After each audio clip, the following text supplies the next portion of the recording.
అలాగే దానికి చిన్న ఎక్స్టెన్షన్ అండి. ప్రతిరోజు మాకు 4-5 కాల్స్ వస్తూ ఉంటాయి, చిన్న సినిమా ఒకటి ఉందండి చూడండి అవన్నీ. అలా మాకు ఉన్న టైంలో మేము మ్యాక్సిమం చూస్తూనే ఉంటాం.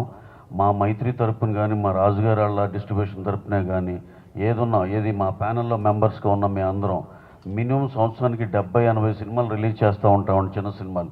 అంటే అన్ని కంటెంట్ రీచ్ అంటే అన్ని సినిమాలు, ఇప్పుడు మేమైనా సరే అన్ని కంటెంట్ రీచ్ సినిమాలు చేయలేమండి.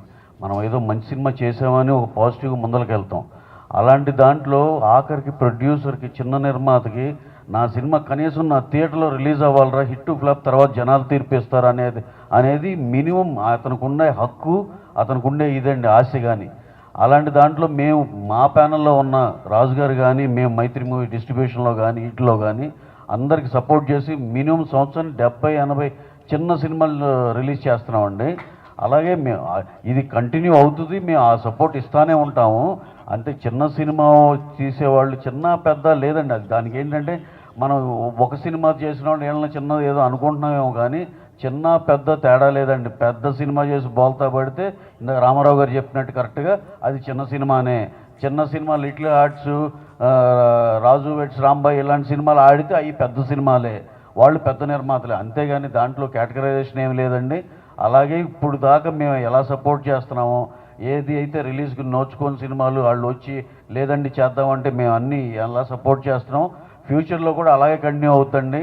అందరం మన ప్రొడ్యూసర్లు అందరం ఏకతాటి మీద ఉందాం. అలాగే మన ప్రోగ్రెసివ్ ప్యానల్ని మన అందరం కలిసికట్టుగా గెలిపించుకుని సింగిల్ మొత్తం టాప్ టు బాటమ్ అన్నీ ఏ అయితే పోస్టులు ఉన్నా అన్నీ ఈ ప్యానల్ ప్రోగ్రెసివ్ ప్యానల్ గెలిపించాలని అందరం రిక్వెస్ట్ చేస్తున్నాం. ఎందుకంటే ఇక్కడి నుంచి మనం చేసుకోవాల్సింది చాలా ఉంది. మనకి లక్కీగా గవర్నమెంట్స్ కూడా మంచి సపోర్టివ్గా ఉన్నాయి. సినిమా ఇండస్ట్రీ, సినిమా ఇది చాలా పెద్ద హబ్ చేయాలి ఇండియాలోనే అనే ఒక చాలా పెద్ద ఆశయంతో ఉన్నారు గవర్నమెంట్ కూడా.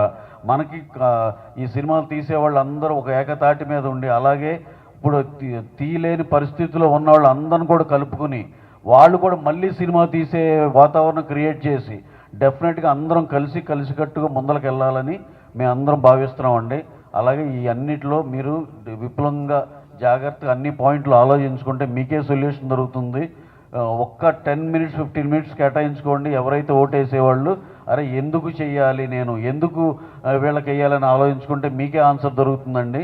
మేము ఎవ్వరం ఇక్కడ ఏదో పోస్ట్లో కూర్చోవాలా, లేకపోతే ఇలాంటి టైము ఇలాంటి ఎనర్జీ కూడా నిజంగా మాకు లేదండి. కానీ ఇక్కడ నాకు చెప్పినట్టు చాలా విషయాల్లో అందరం కలిసి కాపాడుకోవాల్సినవి చాలా ఉన్నాయి ఇక్కడ అనే పాయింట్కి అందరం ఒక తాటి మీదకి వచ్చాము. తప్పితే ఇక్కడ ఎవరికి పెత్తనం చేసే ఉద్దేశం లేదండి. చేతనైతే నలుగురు సాయం చేస్తాం, లేదంటే కనుక చెడైతే చేయమండి, అంతవరకు అయితే చెప్పగలమండి. Thank you one and all. Thank you.